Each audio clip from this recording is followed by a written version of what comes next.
Coming up on this episode. I was in a very dark place, a lot of tough times at work, almost to the point where I actually sat in my vehicle with my service weapon to my head. And I'm very honest about this now because it needs to be told. And I when I speak, I talk about these things because I want the veterans and their family members to know that I'm coming from my heart. This isn't a script.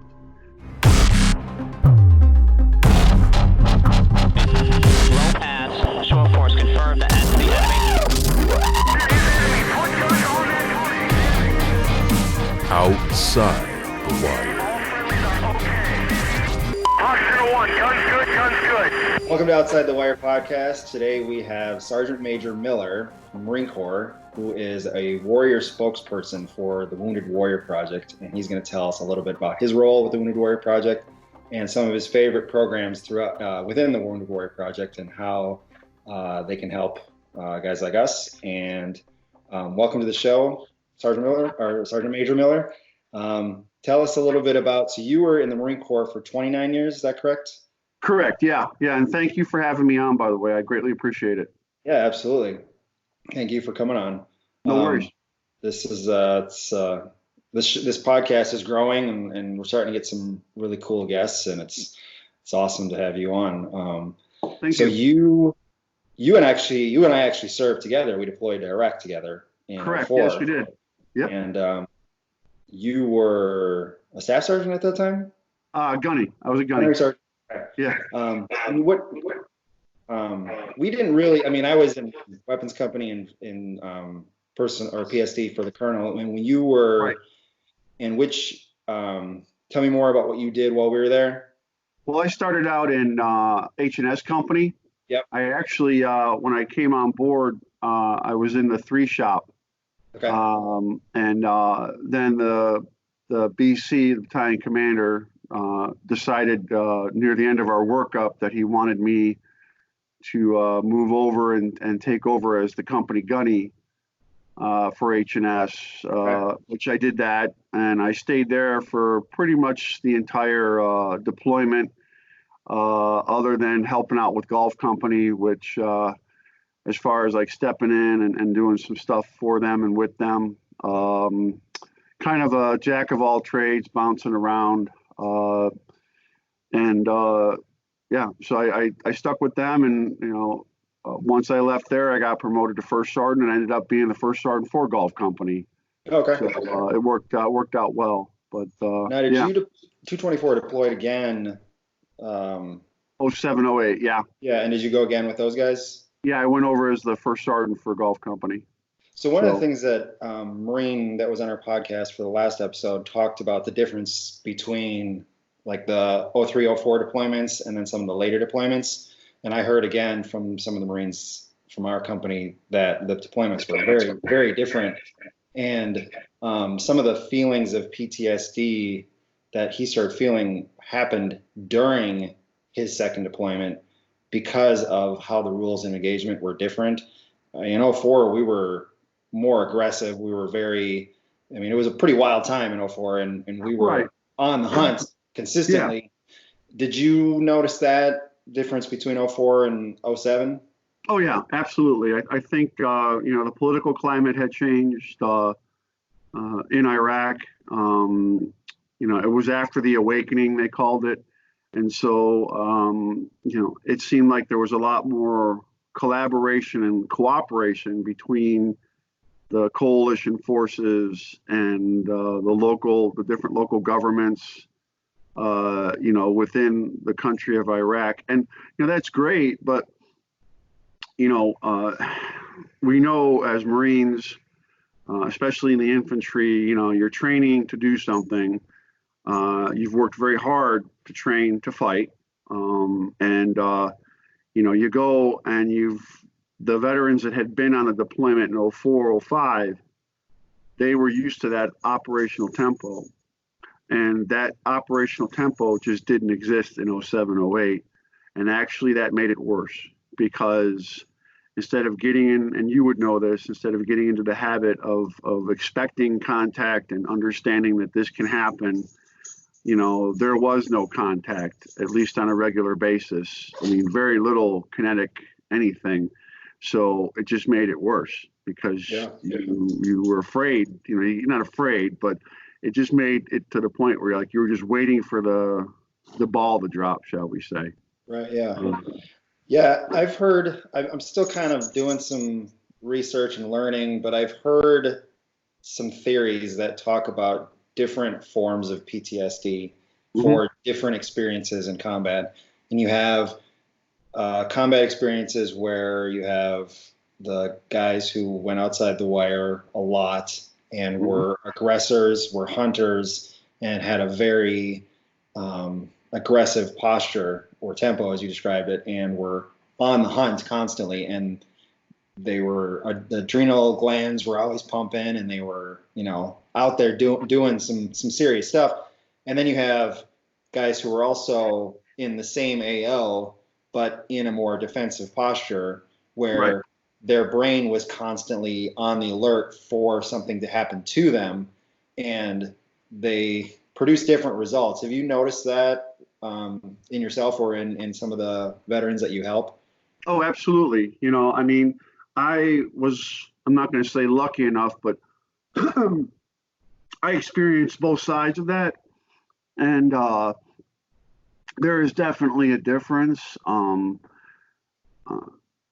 think the people that, were not going outside the wire every day, or the people that were, going out, say, we'll take the guys that were running convoys.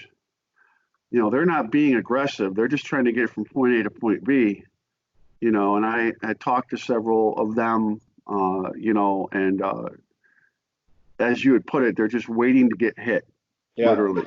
And the level of fear and that feeling of being defenseless, it can be very overpowering, and it can kind of lead you down. It will lead you down a different path as far as post-traumatic stress disorder, as far as how you're going to react to things in the world, versus the Marine that, as you would put it, is out there on the hunt.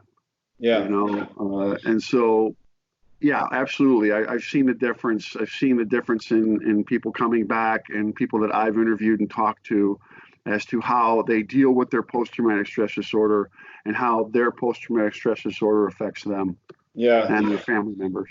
Yeah, it's one of the things that I just from, I've been in different counseling sessions for the past 15 years and have met with countless different counselors and learning from different styles of teaching that they've done. I don't know if it was ever brought up to me that they would try to first categorize, what type of PTSD is, or trying to figure out. It seemed like they always wanted to take the immersion therapy approach to try to go back to like the story and like what happened. And we were talking about this in the last podcast, where it just seems like that was doing more harm than good in the moment, like while I was there, like, cause I could be having like a pretty chill, normal day, trying to keep my shit together.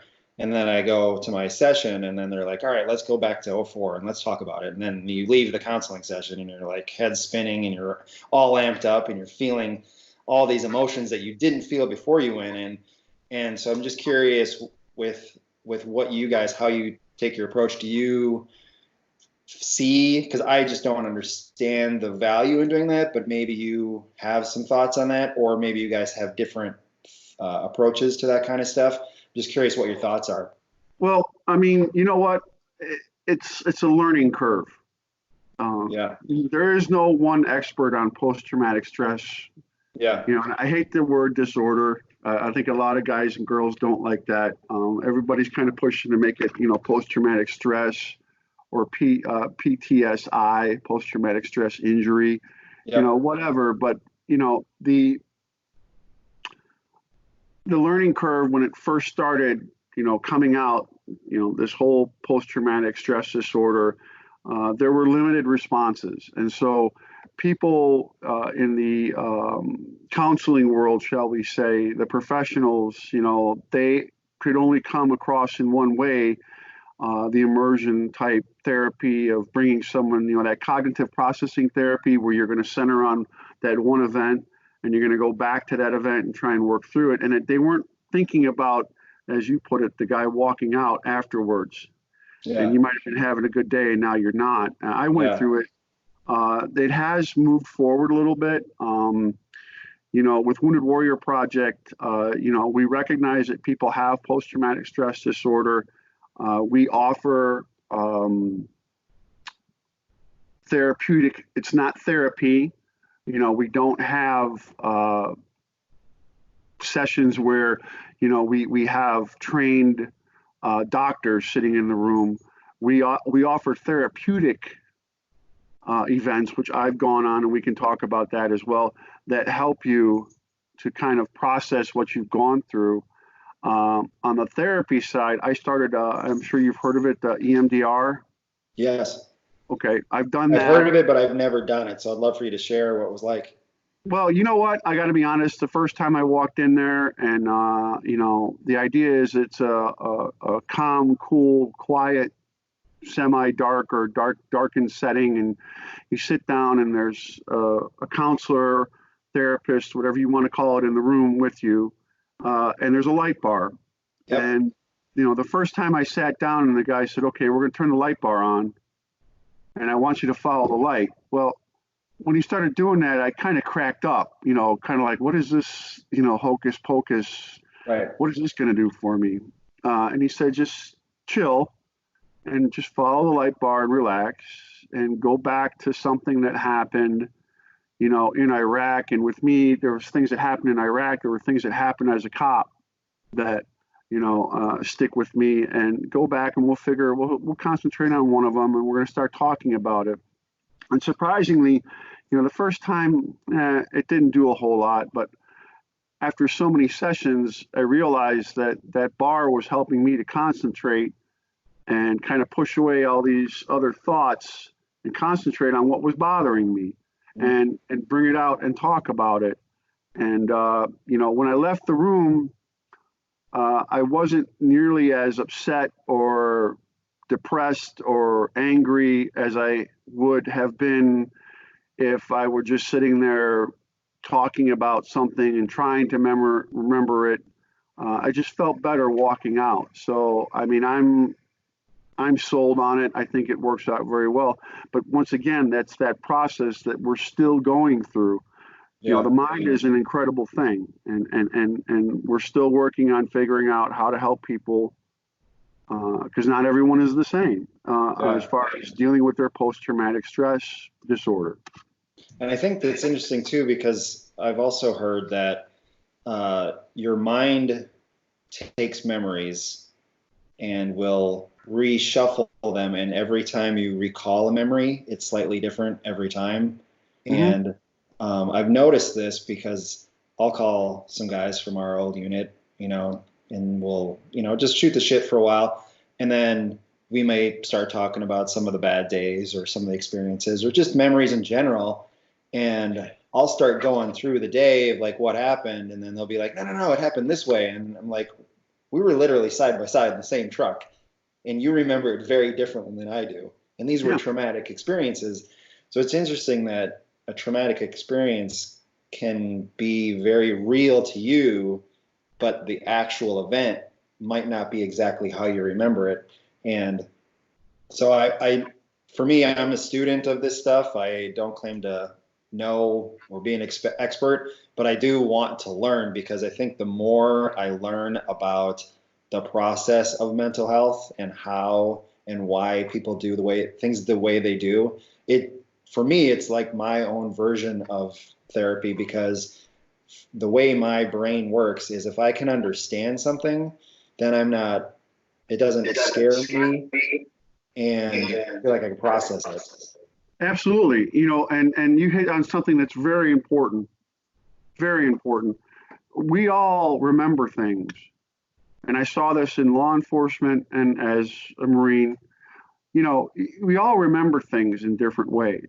And over time, unless you wrote it down the minute it happened in black and white on a piece of paper, 10, 15 years later, you might not remember it as it actually happened. Your mind might have changed something. You might have, shall I say, softened some of the edges to make it easier to think about whether you realize it or not. Or you might have some personal feelings of you could have done something different or better, depending, and maybe you actually inject that into the way you think. And that is very important to understand that, because I've seen it where people will remember things and they don't remember it the way other people remember it. And then those people say, hey, wait a minute, man. Why are you changing this? Why are you embellishing? Or they call it embellishment, or they say, hey, wait a minute. No, you sure you were there? And it can cause issue. And what needs to happen is, hey, wait a minute, everybody thinks about things in a different way. And I think that anybody that has post-traumatic stress disorder needs, in a way, to be a student like you are of it. Because the more, knowledge is power. Everybody always hears that. And it means something. The more you understand about what's going on with you, the more questions you ask, the more help you reach out for. The EMDR, at first I was like, no, I'm cool. I'm good. What is that going to do for me? Right. Well, I opened my mind up a little bit, and, I can be a stubborn old man sometimes, but I opened my mind up, and, we need to be a student of what affects us in order to better understand it and better compensate for it and deal with it on a daily basis so that we can lead a productive life. So you said the EMDR was helpful for you. Is that something that the Wounded Warrior Project offers? No, Wounded Warrior Project does not offer specifically, you're not going to walk into a Wounded Warrior Project office and get a session of EMDR. We have what's called the Warrior Care Network. Okay. And what that is across the country, there are 4 hospitals that we've teamed up with. Like for here in Chicago, it's Rush Hospital. There's a program, it's 2 weeks long. And if you are, our members are called alumni. Yep. You join Wounded Warrior Project and it's for free. It doesn't cost anything. You do have to prove certain things, obviously, through your DD-214, through your military history, but it opens up all the programs for free. And so they'll take someone, our combat stress recovery program teammates, they might have someone that they think is a good fit to go through a 2-week in-house program. And that's just the start, at the hospital. And that program gets you involved in these different types of treatments, EMDR, cognitive processing therapy, there's another one. It escapes my brain for a minute, but it's mindfulness. Going through mindfulness and learning how to deal with things, and that's just the beginning. You don't pay a dime for that. You go and you are injected into this program, and when you're done, there's follow-up. That follow-up is, getting you connected so that you're now doing this on a regular basis and tracking how you're doing and how you're progressing through it. So, that's how Wounded Warrior Project helps our alumni. We don't, have counseling sessions in the offices, but we do partner with these hospitals that offer these professional counselors, and they have the tools that we don't, that can help people that need it. Yeah. So when did the Wounded Warrior Project start? What year was it founded? Do you know? I think it was right around the time that I was getting home is when it was starting. 2003 is when it actually began, and it actually began on the East Coast, and it's a pretty simple story. There were 3 guys that they had friends that were in the military.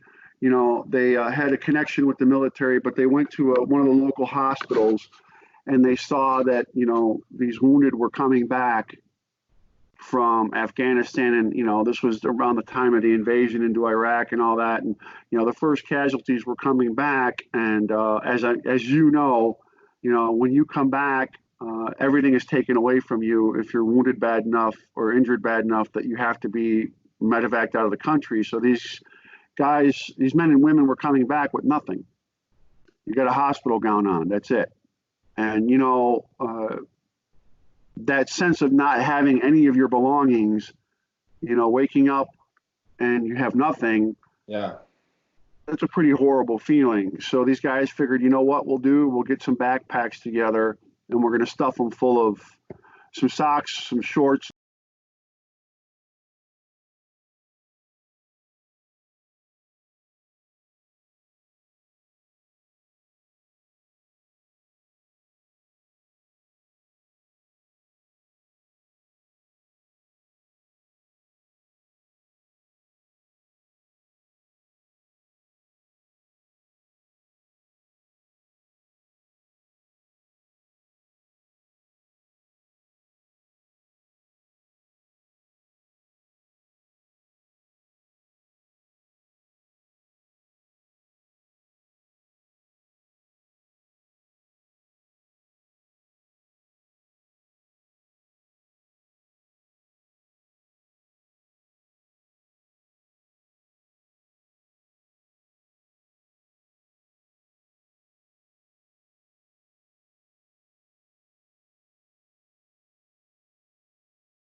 I was in a very dark place, a lot of tough times at work, almost to the point where I actually sat in my vehicle with my service weapon to my head. And I'm very honest about this now because it needs to be told. And I when I speak, I talk about these things because I want the veterans and their family members to know that I'm coming from my heart. This isn't a script. And, I didn't think that I should have anything to do with Wounded Warrior Project because what I knew of Wounded Warrior Project was for guys and girls that were missing limbs or half their head or whatnot. And who am I? I had my tailbone shattered in Iraq in 2007, and I lost most of it, which causes a lot of back problems. I got knocked on my ass from a rocket attack in '04 and ended up with I cracked my head a little bit and whatnot. And, I saw things not only as a Marine, but as a police officer, some pretty violent and horrible things. And, I just deal with it. I'm a man and I don't deserve to be part of it. That is absolutely positively the farthest from the truth that you can get. Wounded Warrior Project doesn't sit there and say, well, you can join because you're missing a leg, but you can't because you look like you're perfectly fine. They call it the invisible wound of war for a reason. You can't see it. And, 22 a day are deciding that they don't want to go any farther.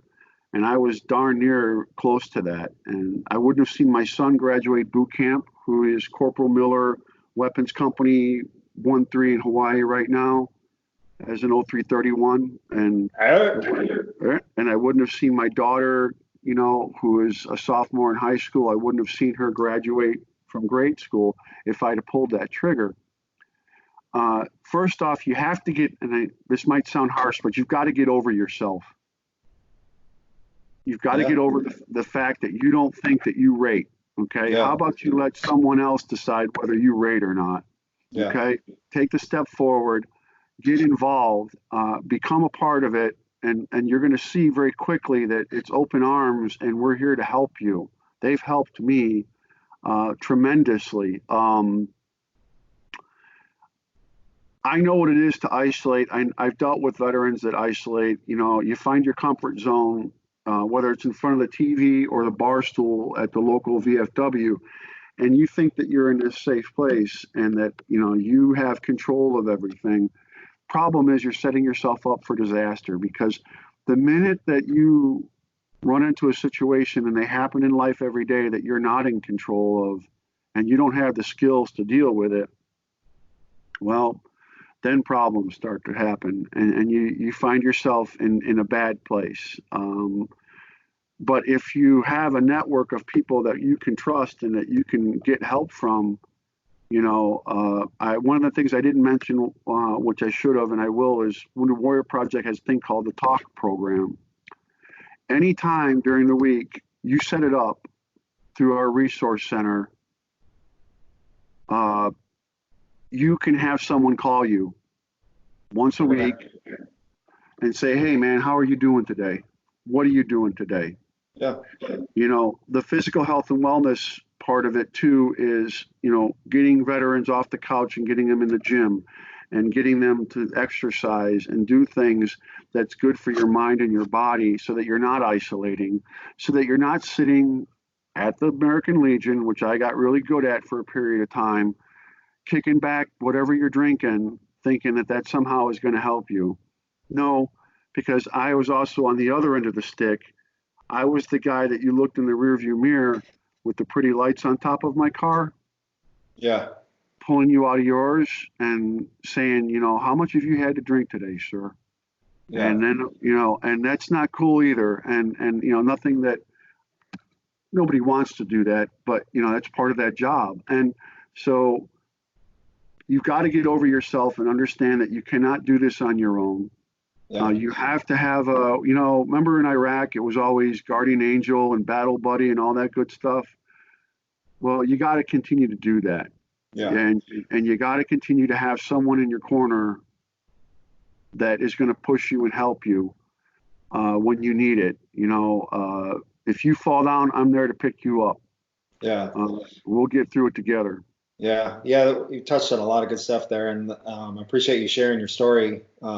That's pretty serious stuff, and I think that more people need to hear that. And what I also believe that more people need to hear, that I found out from just fumbling through it and knowing that there had to be something better, and pulling myself up and saying, you know what, this life of suffering in silence, this life of avoiding contact with people, avoiding pain, avoiding suffering, and just hiding in isolation is not a life worth living. And that is, if you do the simple math, avoiding suffering in silence and being miserable all the time will lead to thoughts of suicide. It's just, that's where it will lead. Absolutely. And if you continue down that path, you shouldn't be surprised if that's what you feel. And you can't expect to suffer in silence and also live a meaningful, fulfilling life. And all the work and progress that I've made, and I'm starting to see more guys come out where they feel the same way I do. And it's exciting to see that. I'm hoping that this culture will shift, that instead of thinking like this is, because you slide into it so gradually. You don't come home from a deployment unless you're severely wounded and you've lost a limb. But for the invisible wounds that we're talking about, you don't just come home and then you go right into isolation, depression, anxiety. I think for me, it was sliding into it slowly. And it's almost like the frog that you boil in hot water. It doesn't jump out because it doesn't realize the temperature is changing. And I think Right. That's what happens to us, is we don't realize that our life is sliding into depression or anxiety or despair because it happens over such a long time. And when people look back after 10, 12 years from a combat deployment and they're like, how did I get so bad? Well, you did it an inch at a time. And Right. that's what happened to me. And it's what I'm trying to do with this podcast, what I'm trying to do with every interaction that I have with a combat veteran, is to explain and share my story and say, a life of misery doesn't have to be your life. You can live Right. happy, joyful, like the Marine that was on my podcast yesterday. He said that he feels joy now for the first time in 10 years. And when Yep. he said that, I was like so excited for him, because that's what life should be. You should be experiencing real happiness. And there are so many opportunities and benefits and counseling sessions and resources that are available. And if you're stuck on, I don't rate it, you got to get, like you said, you got to cut that shit out and let someone Yeah. else decide that you do deserve it. Everyone deserves to have the opportunity to live a happy life. I mean, You raised your hand, and I tell people this all the time. A couple quick things. Number one, you raised your hand and swore to defend this country against all enemies, both foreign and domestic. You did it on your own accord. There was no draft, okay? And so you stepped forward and you did that. And by doing that and going through the hardships that, 98% of this country has never dealt with, you do deserve to get help, and communication is so huge. One of the things that I didn't do is I didn't listen to my loved ones when they said, Dan, there's something different about you. You're not right. I didn't listen to my coworkers on the police department that were like, dude, you're going to get indicted if you keep acting the way you're acting with people. yeah, I didn't listen to any of that because I thought I knew better. And that was that suffering in silence in public. I'm a man, I'm a gunnery sergeant, I'm a first sergeant, I'm a sergeant major, the highest enlisted rank you can go. How can I possibly ask for help from anyone else when I'm supposed to be helping everyone else? yeah, And I didn't listen to anyone telling me. I didn't communicate my feelings because I thought I was too tough to do that. And to anybody out there, to your listeners, you got to communicate. You got to open it up. If you want to find joy, you got to be willing to open up your mouth and your heart and your mind and say, okay, hey, I got some things going on here, and Yeah. I can't do this alone. yeah. We wouldn't Yeah, it go takes- you wouldn't go on patrol in Iraq by yourself, right? No, Right. So there's no reason to do it every day by yourself here. Yeah. You have, So you said, circling back, you said you were wounded in a rocket attack in '04. yeah, I ended up falling backwards. I'm not going to say, and it's not something spectacular. It was another Marine actually, who's part of Wounded Warrior Project. He took all of it, I want to say, and I ended up going backwards and cracking my head open. Was this the Uh, rocket attack on our fob? yeah, And then this yeah, is it when was. we went out and we dubbed the guy Rocket Man. Yeah, yeah, yeah, Yeah. absolutely. Yeah. And I mean, I want to keep him. I don't want to say his name because I want to respect his privacy. But Yeah. he got torn up pretty good. He ended up losing part of his back end and jacked up his fingers real bad and his arm and his chest and you know I remember walking out of the COC and watching those rockets fly right overhead and yeah, hitting. And yeah, then we had a boomerang system right on our fob, and we yeah. located where it came from. And then And we were yeah, on the team QRF, RF, that yeah, went out and went into his house. And yeah, I remember it was at like 0 dark 30. And this was for me the first time we had done like a legit kicking a door down. yeah, And I'm one of the gunners. So we did a cordon, and yeah, then we set up our cordon, and then we went in and we went into these houses, and we're zip tying people. Luckily yeah, for us, they're all sleeping. But I'm yeah. thinking, this is the first time I went into a house for real with known bad guys inside. Right. And I have no idea what's on the other side. And No. we get in there, and I'm all amped up, and I'm ready to just, finger like on the trigger, weapon off safe, Yeah. like I'm Oh, ready to send it. And we end up like tapping. I'm like, wake up, dude. They're all just Yeah. sleeping. Hey, Thank wakey, God. wakey, eggs and bakey. Yeah. Yeah. But that was a very intense moment for us. Yeah, I remember. I mean, I still talk to him, and I remember that day. When I cracked my head open, I didn't go get help because I'm the company gunny, and I'm supposed to be taking care of everybody else. And Right. I ended up going to see Doc, and he's like, "Yeah, you got a cut on the back of your head," and yeah, okay, I put some, there was no ice. Yeah. So he just put a Band-Aid on it, and life went on. Yeah. And then I came home, and it's progression. I came home, and I started getting migraines really, really bad. And it was forcing me not to go to work on the police department. And, I was a SWAT team guy for 14 years. So my job was kicking indoors, and I couldn't go on call outs because I couldn't see straight. Yeah.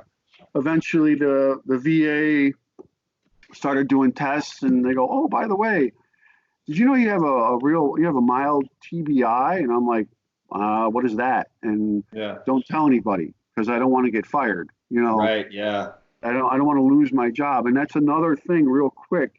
Guys and girls out there, they're afraid that if they admit that there's an issue, that they might, especially in the public servant arena, firemen, policemen, stuff. You don't want to admit to things because now you're afraid that you're going to lose your job. Right. Well, your job is not worth your life. Your job is not worth your happiness. And if you're having problems, if you're drinking or too much, or you're trying to push the migraines away, however, you got to be honest about it, and you got to step up and say, "Hey, man, I need some help." So I did, and there's And nothing you didn't I lose can your do. job?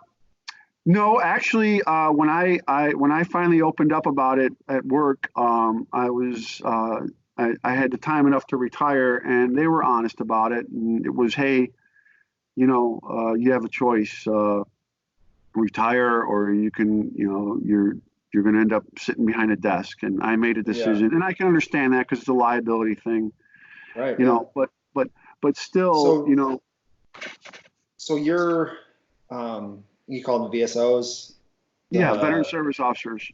So because I think a lot of us, we make a lot of assumptions. We Mhm. we allow ourselves to kind of build this fear about something that we're dealing with, and then we don't want to reach out because we're afraid of the outcome. But Right. we've kind of also predetermined what the outcome is going to be without knowing all the facts. So if, let's say someone was in a situation where they want to become a law enforcement officer, where they are a law enforcement officer, but they're also dealing with some of these things that we just talked about, they can talk to a Wounded Warrior Project VSO confidentially, right? Get some information, and then at least before you decide if you want to go to the VA, get some help, or go out to an outside doctor, at least you've had someone who knows what they're talking about, can give you all the facts, and then they can help you make that more informed decision about asking for help or how to ask for help. Yeah, if you belong, in the criteria, just real quick, the criteria to be part of Wounded Warrior Project, it's pretty simple. You have to have had boots on the ground in a combat zone, honorably discharged from the military. You don't have to have a Purple Heart. They want proof through your DD-214, whether you've got the GWAT or the GWAT-E, the Global War on Terrorism or Global War on Terrorism Expeditionary Medal, and proof that you've been either wounded or injured while in service. I mean, it's a pretty broad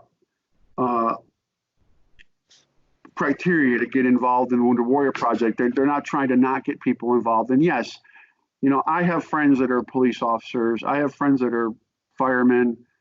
I still have friends that are on active duty in the Marine Corps. And there is that fear of what's going to happen if I admit that I have something going on. Well, first off, with our VSOs, there is a very high level of confidentiality. And a veteran service officer, their mission is to help you navigate the VA. So they're not going to judge you about, they don't care what your civilian job is. They're there to help you navigate the VA. I can remember when I got my rating letter, and I'm at 90% is my rating. But, when I got my rating letter in the mail, I freaked out because I thought that they would send the rating letter to my employer. Right. And they don't. Even the VA is very strict on confidentiality.